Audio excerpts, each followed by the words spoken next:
G'day all and welcome back to the Freo Faithful podcast, episode 15, and we have just come off one of our better wins in recent years, our first win on the Gold Coast in 10 years. We've won 3 on the bounce and we're heading into the bye in high spirits. Drewz, how are you, mate? I'm well considering the Dockers one, but I've actually had a very serious medical procedure on, what day was it now? Wednesday last week, and I'm still recovering, still on a lot of pain meds at the moment. That's why I haven't really been active recently. So if you hear me slurring my words or rattling on, just Noah, pull me up on it. But I was able to watch the game. Wasn't really able to celebrate too hard, but what a win, a real gutsy win. Probably our best, most sort of fulfilling win since that Sydney away win last year, I thought. Yeah, absolutely. And yet again, it was a story of the sort of unsung heroes. Last year, it was the Josh Drapers and the Hugh Davies who led the backline in that Sydney win. And on the weekend, it wasn't necessarily Josh Draper that got us over the line, but it was some of the more underrated and unsung guys, the Sam Switkowskis, the Corey Wagners. What did you make of the game? Straight out of the gates, you could tell that we were on. Like, that tackle stat, obviously tackling's important, but like you look at a team like Hawthorn who are really struggling right now and their tackling has gone well below standard. And in that first quarter, how many tackles? Was it like 29 tackles or am I just making that up because I'm delusional? Something crazy. But I feel like a player like Sam Switkowski, there's games where he doesn't have that scoreboard impact, and that's something that we've spoken about quite a lot this year, wanting him to have more scoreboard impact. And when he is on his game defensively, like he obviously always brings that pressure and intensity, but when he gets on top of it and it really clicks for him, he can dominate. He was one of the highest rated players in the competition for the round. I thought it was a complete team effort. Obviously our stars shone. Luke Jackson, who we'll get onto, and Shea Bolton were terrific again. Someone that we have to give credit to, which I thought was one of the biggest moments of the game, was Matthew Johnson with the chase down tackle in the fourth quarter. Everyone was out on their legs. We've never questioned Jono's effort, maybe just his ball use, but like a moment like that was massive in the game as well. So I was really happy to get the dub up there. Didn't go into it thinking that we were going to lose. I think we go into every game thinking that we're good enough to win it, and we are. Still the most inexperienced list in the competition. And I'll close out on how good is it to have Nat Fyfe back in the team. There was a lot of question marks heading into the game around the selection with Darcy and Fyfe playing in the wet, but Fyfe came on for that last quarter, just hunted the ball, tackled hard, and played really well. So it was so good to see the iconic number 7 back out there. Yeah, there's a lot to get through there. I mean, how good was it to see the 7 and 16 back out there for the first time in a few years as well, running about. Fyfey's last quarter, I think that one handball to Luke Jackson, we stuffed up the Chang in the end, but that one handball to Luke Jackson, it was so perfectly placed, and I'm pretty convinced he's the only player on our list that could execute that handball. It was so perfect. Give the boys credit. Someone else could have done it. Oh, maybe, but he's a gun. 7 touches in the last quarter and really provided a great impact. You were just discussing Matt Johnson there, and I started the pod talking about some of our unsung guys, the Wagners, the Switkowskis. They don't get the mainstream media credit. They have been this week. There's been a lot of Freo chat on the footy shows that you were complaining about in the last pod. Sam Switkowski had his own little segment on the couch, which was good to see. But Matt Johnson probably does fall into that category. And as you said, we've never questioned his effort. We've never questioned his size. And the base is there for a very, very good footballer. But the thing that took the leap on the weekend was the intelligence of Matt Johnson's ball use. I thought he made a really strong impact in there, and it was a bit of a different makeup. He had to step up a bit more because Shea Bolton spent a bit more time forward with no Isaiah Dudley, and obviously Luke Jackson wasn't down there. He was around the ball for most of the game, whether that was in the midfield or in the ruck. So I thought Matt Johnson had a really, really good game. And in those conditions, I thought he used his body really well. Yeah. Aside from him, what did you make of our midfield as a whole? Because it was a little bit of a different mix. Obviously, Sean Darcy was back in there and Dogger was playing as an on-baller. Raz continues to build with some really nice form. And Caleb and Andy both had signature games. Yeah. What did you make of it? Yeah, no, the midfield was great. Having Luke Jackson as an on-baller, I think we have just, like, scraped the surface of the next evolution of Luke Jackson. Like, there's been so much criticism saying, you know, Luke Jackson's a ruckman and he can play the ruck very well, but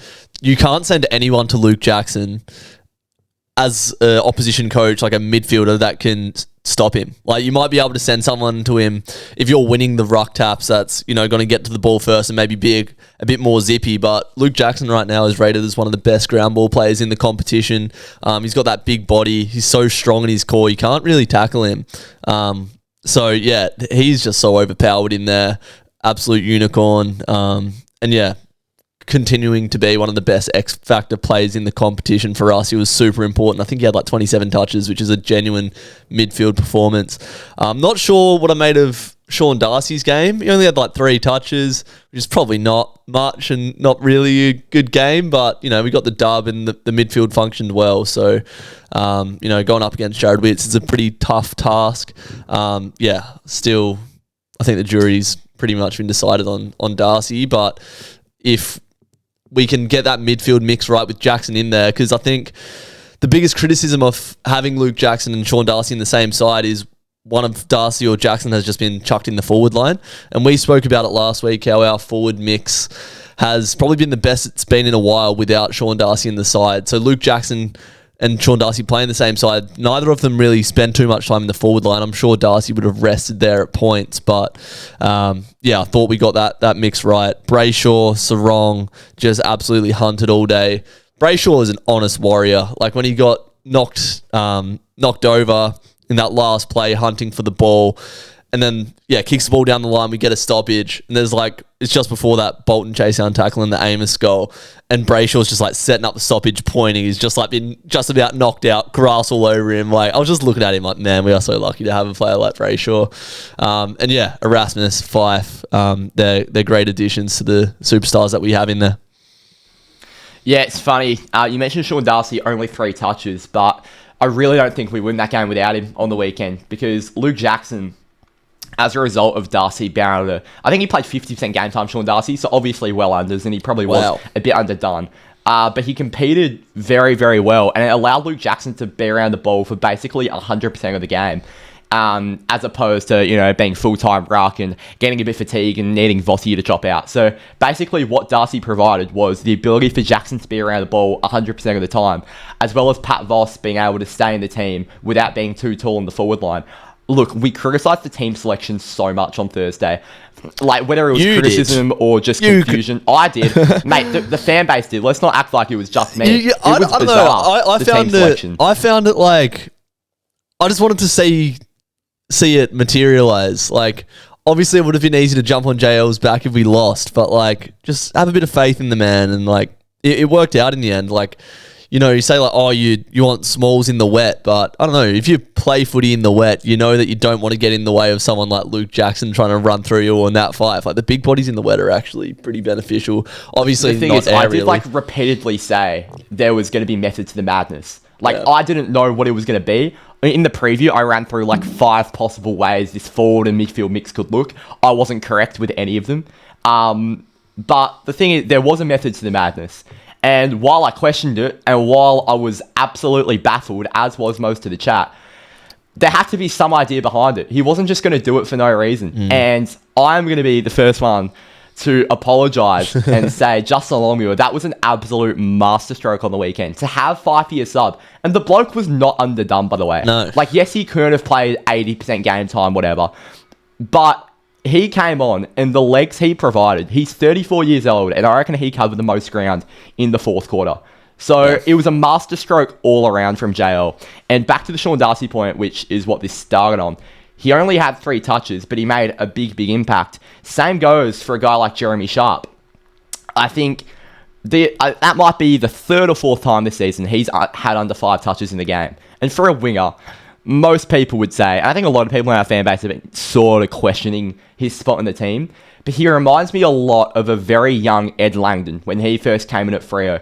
He didn't get a lot of the ball, but the amount of distance that he covers and how important he is to keeping our width both ways of the play I think Jeremy Sharp's sort of role and just the amount he runs. The bloke is a professional half marathon runner on an AFL list, and he does his job so well. So, yeah, I think while those two guys both had under 5 touches, I think a few of our guys didn't have many touches, but I think they made quite a strong impact on the weekend. Yeah, I'm still undecided on Sharpie. Like, I like him, but when you look at wingers like Carl Amon, Blake Acres, like they have a genuine impact on how your team moves the ball, and that's genuine avenues to move through and kick goals. So, like, you look at Jeremy Sharp, he gets 4 touches. You can't commend him on how much running he does. Like, that's sort of just like a prerequisite as a winger. You got to be able to run up and down. Like, I don't think you can say Sharpie had a good game when he's had 4 disposals. He's had like 6 disposals this year as well.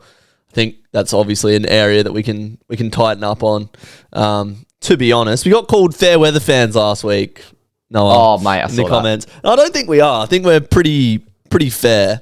But like, yeah, I feel like when you glaze someone that gets 4 touches, maybe that's why we're getting that feedback. How good is Patrick Voss? I love this man.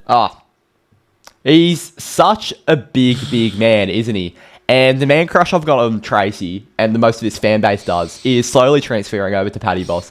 Because this guy came into the club as an SSP signing, and he started as a peel player.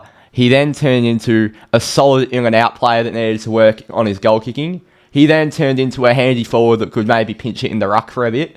And he's now turned into a best 22 mainstay. Yep. And his kicking, by the way, it's gone unstated. He's not missing set shots at the moment. He has really improved that aspect of his game. And we said when he came into the team consistently that the base is there for a very good player. Bit similar to Matt Johnson in a way. The base is there for a really good player. There are just some things he really needs to tidy up on. Yeah. No, and well said. Pat Voss has tidied up as well as he could have. He is putting together good performance after good performance. He is the barometer in that forward line and borderline the whole team. He kicked the first of the game on the run.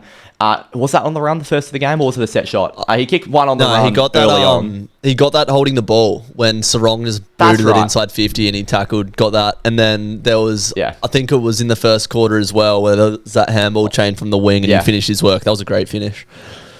Yeah, unbelievable. So, yeah, he is the barometer, and I think every single player is feeding off him. And what a sort of thing to have in Justin Longmuir's Arsenal, a guy that can get the players up and about on the field for the entire game. If Paddy Voss can be the man to just crash and bash and start biffs around the ground, bring a bit of character to our team and not affect the rest of our players, then what an asset to have. Definitely. Yeah. No, we lacked that for so long, didn't we? Like when Josh Tracy emerged last year, it was that ability to run through packs, like the power, the sort of fuck you attitude. And like him and Vossi are just a match made in heaven, really. Like initially, we sort of saw it as Tracy and Amos as the 1-2, but I think Amos is more of a specialist, like really highly skilled player. I was so happy for him to get that goal at the end as well, just the cherry on top for the day. But yeah, like you said, just to have that character, I feel like we really did lack that for a while.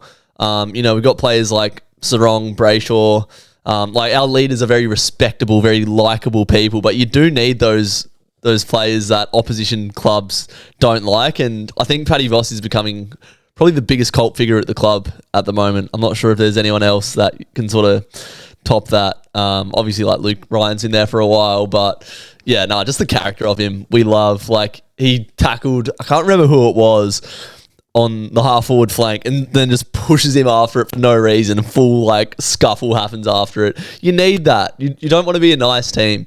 And when you got guys in the forward line like, Jai Amos, Murphy Reed, Michael Frederick, like they're not going to be nasty. They're just like, I don't know, let's go about their business type thing. So yeah, I think Tracy and Voss bring that mongrel. But yeah, I think our stars are really starting to shine now, Noah. Like, you look at the acquisitions we've made over the past few years, Geordie Clark, Luke Jackson and Shea Bolton, they were probably our 3 best outside of Brayshaw and Sarong on the weekend. Geordie Clark could be All-Australian at the rate he's going. Most disposals on the ground, intercepting everything. Yeah, what did you make of the back line and Geordie Clark's day? I was about to get into the back line because that is our third straight score that we've conceded sub 65. Nice. They're really starting to click now, and there are a few teething issues at the start, new back coach, and we were leaking a few big scores at the start of the year, but I think we've really found our groove now, and there actually hasn't been a lot of continuity in that back line, which is the funny thing. But people are just coming in, playing their role. We had no Alex Pearce on the weekend. We had no Cooper Simpson on the weekend. We're continuously chopping and changing back there, but everyone knows how to play their role. And it's led by the guys who have been in the team every single week. The Luke Ryans, the Brennan Coxes, the Jordan Clarks. They have stepped up to the plate massively this year. They've all built into the season so nicely. And they're playing their role. They're not just playing their role. They are exceeding at it. As you just said, Jordan Clark's in All-Australian form at the moment. And Luke Ryan is that larrikin down the back line that brings the character. You need character all over the ground. We have lacked the character for so long. We've just been a boring old footy side. You look at even 2022, we made finals. Our forward line didn't have character. Like, Rory Lobb is not a character that's going to be a mongrel. It had character, but not character you can get behind with the Rory Lobb. Exactly right. Like, Matt Taberner was still chopping and changing. He didn't have character. Jai Amos played 2 games that year in his rookie season. He wasn't going to bring the character. We have developed so much as a list over the past few years, and it's starting with recruiting those types of guys. The backline was so good, and you can talk about the Geordie Clarks and the Luke Ryans and the Brennan Coxes all you want, but yet again, the unsung guys, Corey Wagner is getting the mainstream media attention that us Freo fans have been giving him for all season, really, or since he's come to the club. I mean, he's really come into his own this year. Sort of his versatility, his team-first mentality, and he was speaking about on ABC on the weekend how much of a family sort of the club feels and how much he loves his footy at Fremantle. 100%. Look, the guys like Wags and Carl Warner, it is your sort of bottom 6 that wins your premierships, and our bottom 6 at the moment is looking real strong, and the way we've developed that over recent years, and a few of those come out of the back line. Yeah, well, Wagner got a goal as well. I'm not sure if he was playing wing or half back, probably a mixture of both, but the goal that he got, you hear JL talk about, like, we want our players to play on instinct, like back yourself to take that risk and go for it. And that's exactly what Wagner did in that moment for the goal. He left his man behind him because he thought, I can intercept this ball. He does, put the pressure on and got rewarded. So you just know Wagner's a player that's playing with a really high level of confidence at the moment. And he's loving his footy. He's just super reliable for us. Like, yeah, genuine gem. And you know your system's working well when a player like Wagner, who's been at 3 clubs, is really rising to the occasion, and young players, like, you didn't mention Heath Chapman there, but he's been so solid. We've spoke about him all season, just his composure down back. But even like Murphy Reid in the toughest of conditions, just his ability to repeatedly compete. And I think that was a theme of the whole day, just repeat efforts, tackling, not giving up an inch. And that's our DNA. That's what we need to bring. Shea Bolton's gone to a new level. I obviously didn't watch him as closely at Richmond, but the pressure acts that he does pretty much won us the game at the end there with that tackle, and tackled all day. I think the football that Shea Bolton's playing right now is just absolutely ridiculous. And again, I didn't watch him as closely at Richmond. I knew he could pull out a crazy mark and kick a freakish goal, but the way that they spoke about it on, I think it was on the couch, but the way that he can just like contort his body in tight spaces, like he has no care for what's coming. He's just like a slinky, man. Like he just like gets the hard ball, spins out of it, can't get tackled. Like he's impossible to tackle, that man. I feel like he's just reaching the peak of his powers right now. Another thing that was sent to me by a friend of the show, Jamo, was a piece from Hoyne on SEN saying that like no premiership side has ever been this young. I think the youngest premiership list ever was like 26 and a half years old. We're like 24 and a half years old. One of the youngest lists in the competition still. And yeah, I've said it before, and you know my pain meds are probably getting to me. I'm probably rambling on a bit, but there's so much talent on this list where there's so many superstar players that have that X factor. And you know you get wins like this, and I think you have to put the competition on notice. And as fans, you know we've had some frustrating times, particularly the St Kilda game, and we've mentioned the Mortal Kombat health bar, but when you have wins like this, it just shows that like you can do it anywhere, anytime, and we can, make some waves this year. Whether we win it or not, I don't think we will win the flag this year, but we're no schmucks by any means, especially after the last 3 weeks. Yeah, we're throwing around the P word a lot in this podcast, aren't we? What's the P word? It's a very scary premiership. It's been said, I reckon, 10 times by both of us. And I'm starting to now reflect like we probably should. We got called fair weather fans last week. We're probably just proving the point. I'm not saying we've got to win the premiership. I'm saying like when you have wins like this, it shows that you can sort of do it. No, 100%. We are matching it with the best. And one of the points I made in the preview was we have to bring back the Ross Lyon mantra from the early 2010s. Anywhere, any place, that's not the saying. Anywhere, anytime, anyone, something like that. But it's the Ross Lyon mantra. It was the early 2010s, and that was what we went in from that 2013 to 2015 period. Especially 2013. We were winning in places we shouldn't have been winning. We won that first final in Geelong, where we got given absolutely zero chance. Yeah. And I'm sort of starting to see signs of it coming back. Our last 2 away wins have been at a stadium we've never won at and a stadium we haven't won at in 10 years against the Suns. Yeah. So, yeah, I think we're really building. And it's the word that's been thrown around a lot by the media this week, and it's very correct, is maturity. Yeah. We are maturing a lot. These, as you just said, we are still so young. But the fact these players are maturing in their early 20s, before 25. I got asked a question by one of my mates the other day. How many of our key players, say our best 26, are under the age of 25? And I sort of just gave a rough estimate. I looked at our list quickly, and I said 16. That is a ridiculous core that we've got going on right now. And a lot of those sort of key players under 25 are our best players as well. Our role players tend to be the ones that are older than 25. So it's just such a good place to be in. And as you said, we're probably not going to win the flag this year. Like, we're obviously a chance. If you're playing this good football, we're obviously going to be a chance. And we've got one of the softest fixtures in the league to end the season.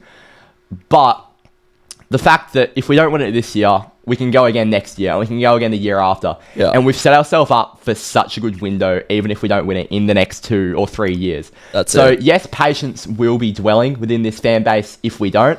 But we've just got to stick fat, because I think wins like that on the weekend show that this list is character, and this list knows how to win the tough games, which is a massive development in recent years. 100%. Daniel Nolan chimed in on the Freo Faithful Instagram, said, felt like a coming-of-age win. And yeah, like you pretty much summed it up well there, but it just shows that we're going to be primed for a period of sustained success. Simon Garlick has set this club up so well with the list build, and Daniel Walls as well. They've done a great job. Get the list to where it is. Surely Simon Garlick doesn't leave. I know the AFL sniffing around for his services for the... I'm not sure what role it is, but I'm pretty sure Chief operating officer. Yeah. What, CEO of the AFL? I think so, yeah. Yeah. So that just shows how good of a job he's doing at Freo. Like, we're a really profitable club. You sort of look at clubs around the league, like Carlton, particularly. They've just had a new... CEO or someone after all the controversy that they had, and they're talking about like, oh yeah, we're trying to get the finances right and all this and that, but I don't know, Freo just seems like a well-oiled machine. And you were talking about how Wagner before was saying how much of a family feel the club has. Like, these are all players that are best mates, they're all sort of getting married, having families at the same time. Like, it just feels like a good place to be at the moment for the Dockers. And we've had guys like Shea Bolton, Jackson, lots of players come over from interstate, come back home. So we are a destination club. Good time to be at the Dockers, I think. Liam Chandler asked a question. He wants to know if we're doing better than last year at this point. So where were we at this point last year? I can check right now while you keep talking. I don't know. I feel like it took us a long time to sort of warm up this year, like too long. So last year, how did we start? We started 3-0, and then we went 0-3, didn't we? So it was like we were 7 wins, 4 losses, 1 draw at this point of the season. Yeah, right. So pretty similar. Basically the same. Yeah, we're 7-5 right now. I feel like we established ourselves pretty early in the season last year with, we won that game against Brisbane. Was it Brisbane North and then Adelaide, and then had that slump? Are we in a better place than we are last year? I think we are in a better place given we have more talent now and we have another year under our belt of experience. But yeah, it doesn't mean anything if you can't stick it all together in the second half of the year. Like, we've been notoriously bad after buys. You look at our next 3 and, on paper you chalk up 3 wins because we are a better team than all those sides, but it's just been the most Dockery thing to drop games that you're expected to win. So, don't get ahead of ourselves, but I think, we're in a really good position to attack this second half of the year. Yeah, absolutely. And I think sort of the list makeup we've got this year is also far better, just going into the second half of the year. Like, I don't think we're playing with our best 22 at the moment, week in, week out. And the best thing is that we are going to have problems when these players come fit again. I don't see Jago O'Meara coming back in this team. We were big on him to start the year. We both had him in our best 22. But how do you drop Neil Erasmus? How do you drop Nat Fyfe? Like, these guys are best 22, best 23 players. We've probably got a best 26 that are all vying for those spots. So yes, it is difficult. But O'Meara's going to struggle to get back in this team. Hayden Young obviously comes back in. But do you move him forward? Do you move him back? Because if Hayden Young doesn't get injured, Shea Bolton doesn't get this midfield time. It's as simple as that. And he has revitalised us sort of since post-Saints game, post-Collingwood game. Yeah. So we've got a lot of problems. Brandon Walker, he probably does get back into this team, but our small defenders are playing their role so well at the moment. So it's a problem we didn't have last year. It's a problem we haven't had for a few years. I think our depth has really stood up. And when these guys start to get fit come the end of the year, it's going to be an amazing problem to have. The fact we can chop and change if we need, or the fact that we can have sort of a continuous team out there if they're sort of playing well. So, yeah, I think we are set up very well for the second half of the year. I just said that we've got quite a soft draw going up or coming up. Our next 3, as you said, we go in as favourites, but chances are we drop one of them. I don't want to say it, but it just feels like we will drop one of them, which is unfortunate because North Essendon Saints should all be chalked in wins. We then travel to the SCG to take on Sydney. I think our toughest to end the season are probably Collingwood away and the Bulldogs away, which are going to be very, very difficult to get done. But I just think if we do start playing our right football, or if we continue to play our best football at the right time of the year, then there's no one we can't beat. It's just the fact of the continuity and the consistency of us actually playing that football. So yes, I do think we're better set up. I've sort of alluded to it, but I've never felt like we aren't good enough to beat every single team in the competition at some point. Like, you know, as like a West Coast fan, you go into games like we're absolutely no chance we're going to beat Geelong. And even if they compete well, they sort of fall away. But yeah, there's never a game where I don't think that we can win it. You speak about our depth there, and we do have that depth there, but earlier in the season when we were in poor form, it was the maturity of the players like we were just speaking about that was sort of came into question. Like, the depth only matters if the players are in form. If you've got guys like Jai Amos competing, if Matt Johnson's doing his job, you know, and if the whole team's operating, like lifting the guys up like Corey Wagner's, allowing Bruce to do his role, that type of thing. So yeah, we do have that depth, but yeah, the team needs to be operating and functioning well for that, I don't know, form of players to sort of shine through. I wonder if Noddy comes back in after the bye. So I'd probably prefer him on the wing to Jeremy Sharp. Yeah, I think he provides a little bit more. And yeah, like you're speaking about, like, you know, what do we do with Hayden Young, that type of thing.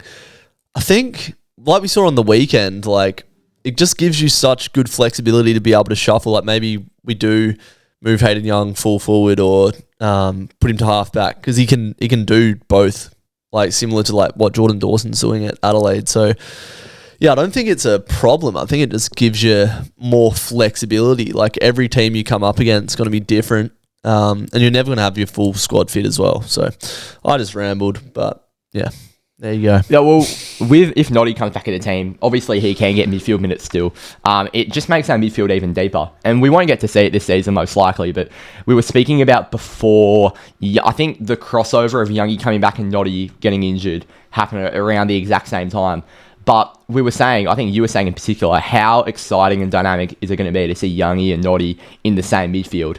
I don't know. Probably not going to get that this season. I don't know if Bolton and Young are fit, I don't think O'Driscoll plays inside. I think he only plays inside. Yeah, I agree. Because of necessity. But like, it's just another string on the bow type thing. Like, if we had like a perfectly fit squad, just imagine a midfield of Luke Jackson, Hayden Young, Shea Bolton, Brayshaw, Sarong. Just like, it's so OP.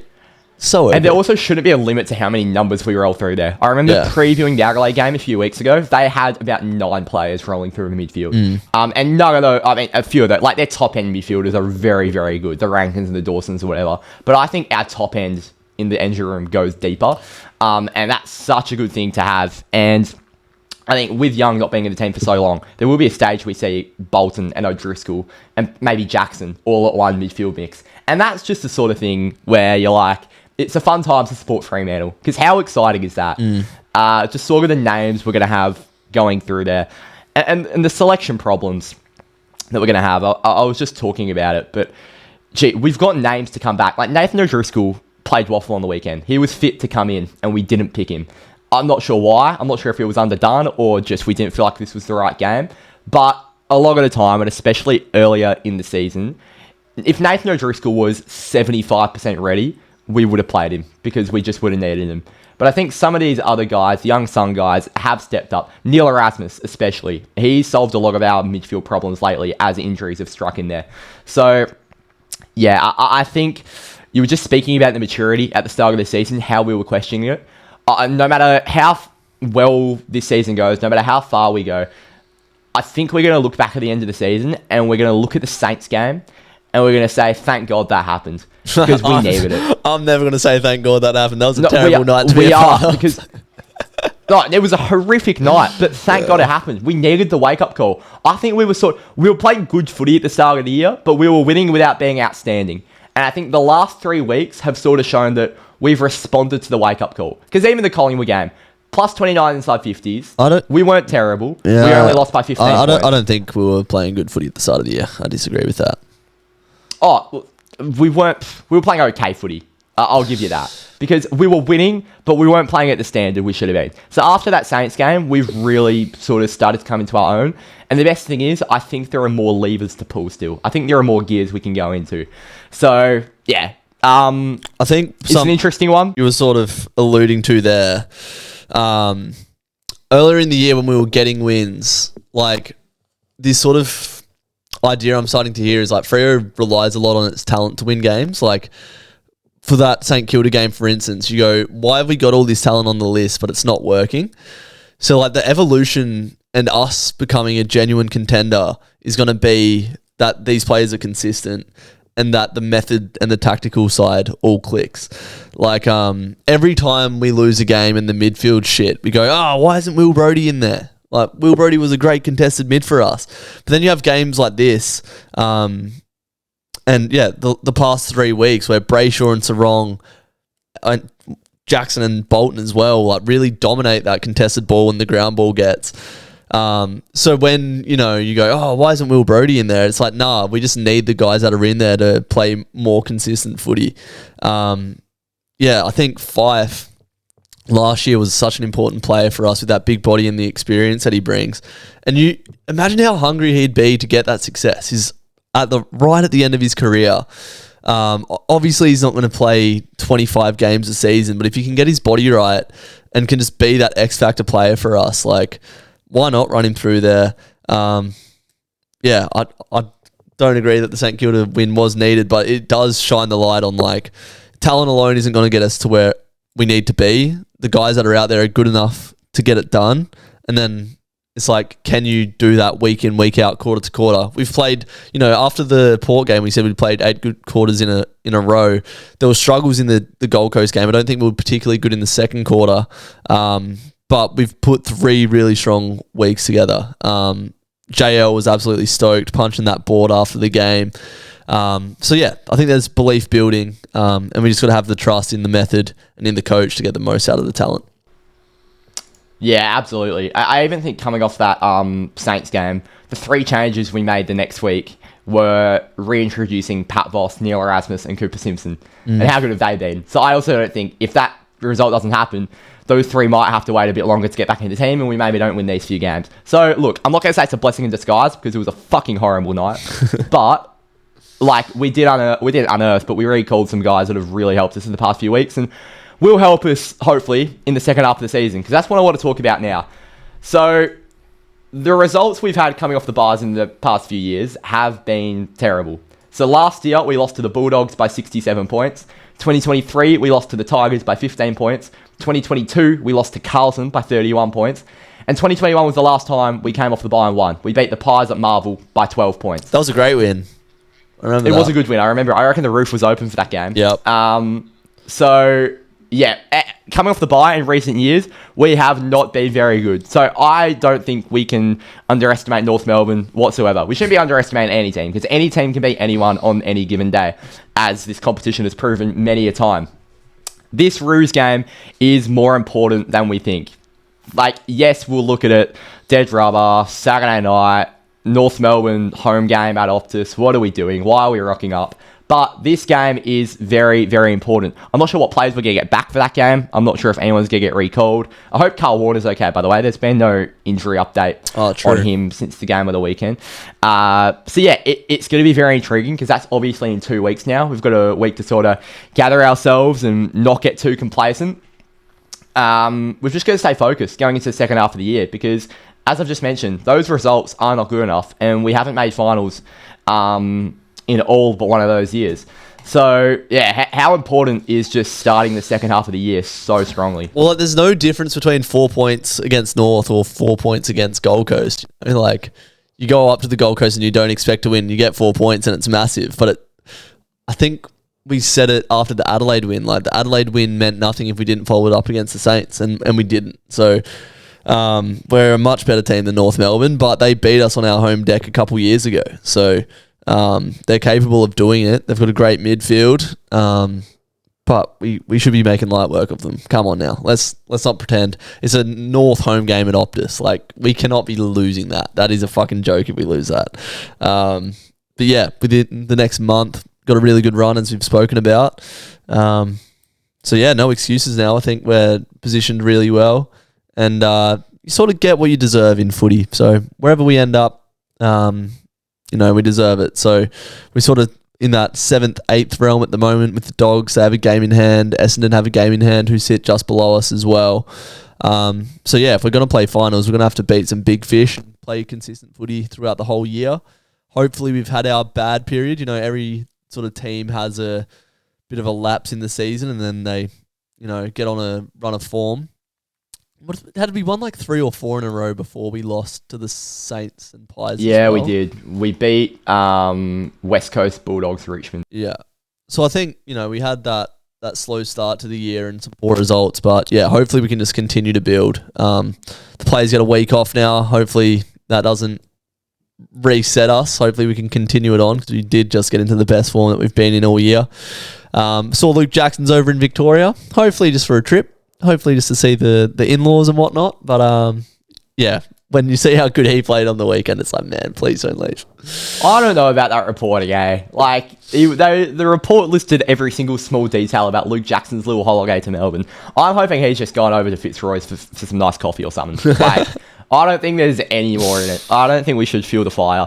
And obviously it's Victorian media reporting it. So that's the lens I'll look at it through. I am still nervous about that, but we're not going to talk about that now, because he's in a good vein of form, and we don't want to talk negatively about the bloke. Now, alluding back to the question we had earlier, are we better placed for the second half of the year this year than we were last year? Last year, we did not have 6 of our next 8 games at Optus Stadium. That is huge. And we have to make it a fortress, because I wouldn't say it's been a fortress this year. I think we're 4-2 based off a guess. We've lost to the Swans and we've lost to the Pies at home. It's not really good enough for a place where we should be unbeatable there. Like, you look at last time a WA club won the premiership, believe it or not, was West Coast. It was 2018, and I don't know if they even lost a home and away game at Optus Stadium. Yeah. Like, they were unbeatable there.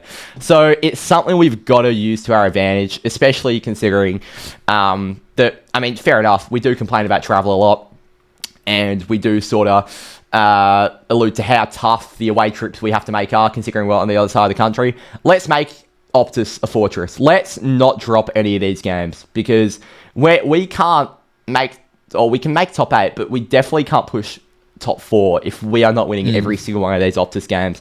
I'd say every game at Optus for the rest of the season from now we'd probably go in as favourites. Obviously a lot, things change in footy very, very quickly. Yeah. But we've got North, Essendon, Saints all at Optus, followed by the Swans at the SCG, followed by the Hawks at Optus. Now, from here, we're favourites in all of those games. Yeah. That being said... On current form we are, yeah. Current form. That being said, it would be unheard of for Fremantle to win 8 games in a row. Yeah. So we just can't get too ahead of ourselves. The fans can get ahead of themselves. Like, I'm happy to speak about we're going to win every game for the rest of the season. The fans can. But I think within the 4 walls, they won't be. And I think in previous years, we have gone a little bit ahead of ourselves. Yeah. So yeah, I just think we have to stay very, very in the moment. You do look at those games and go, like, we have shown that we can beat all of those teams when we're at our best. Yeah. But can we bring our best week in, week out? That's the question. And like, you look at how good Collingwood are playing at the moment. Like, they are just humming. Like, they are just in a flow state. They know exactly what it is that gets them going. Their list is like 2 years older or like a whole season older in terms of experience than I think Brisbane. So, 4 years maybe we're humming, but there's no reason why we can't do it now. We're good enough. We've got enough talent. Next 3 at home shouldn't be an issue, to be honest. Sydney away, I'm sure they'll come up and just be a plucky side, and then, Hawthorn are a good team, just in bad form at the moment, so that'll be a tough one. But, there's no reason we can't win all of them. Let's be real. Yeah, definitely. I mean, I'm looking at the ladder again from round 12 last year. Sydney were 10-1. We know how poorly they ended the year. They were 10-1, top of the table, invincible. No one could beat them. There was no chance they weren't going to win the flag. So things can change very quickly. Well, we beat them when they were undefeated at the SCG last year. Yeah, exactly right. And they ended the season really badly. Like, not just the grand final. They didn't have a good end to the season. It was a bit like our 2015 year. And yet again, this time last year, Essendon was second on the ladder. 8 wins, 3 losses, 1 draw. So things can change very, very quickly in football. I've got no idea what the clubs around us are going to do in terms of form, but we can only control the things that we can control. Yes. And I just hope within the 4 walls that we are just focused on playing our best footy week upon week, not looking too far into the future, and just focusing on having the best possible end to 2025. Bloody oath, mate. Bloody oath. I think we can wrap it up there. Bit of positivity this week. Well done. Absolutely. We are often quite positive on the pod until we lose. Then we're very fair weather. So Drewz, thanks for joining me, mate. Episode 15, Shea Bolton, Ethan Hughes. I can't think of another 15. Ethan Hughes was very good for South Freo yesterday in the Derby. Big win for the Bulldogs. Yeah, there you go. Yeah, it was very, very big. Anyway, thank you all for joining us. Drewz, keep him in your thoughts. He has battled through to get through this podcast. So thank you for joining me. It's been good. I feel like I'm just, I don't know. Painkillers be doing painkiller things, but I think I held myself together quite well. So yeah, big ups to everyone. I don't know. It's just good when you go through something like this, and I don't need to get too deep in my own life here, but like, this last week I genuinely haven't been able to like sit up without feeling sick. Like, it's been really rough. So just being able to go to the footy, enjoy the footy, be able to chat with your mates, it's the small stuff in life that you got to appreciate sometimes. There's my wisdom. Exactly right. Thank you all for joining us. Hope you enjoyed the podcast. I'm not sure what's in store for the bye week. I'm going to sort something out because obviously no Oppo view, no preview. We don't play the bye this week. So thank you all for watching. Not sure what's next, but hope you enjoy the pod. Up the Dockers. Cheers. Gone Freo.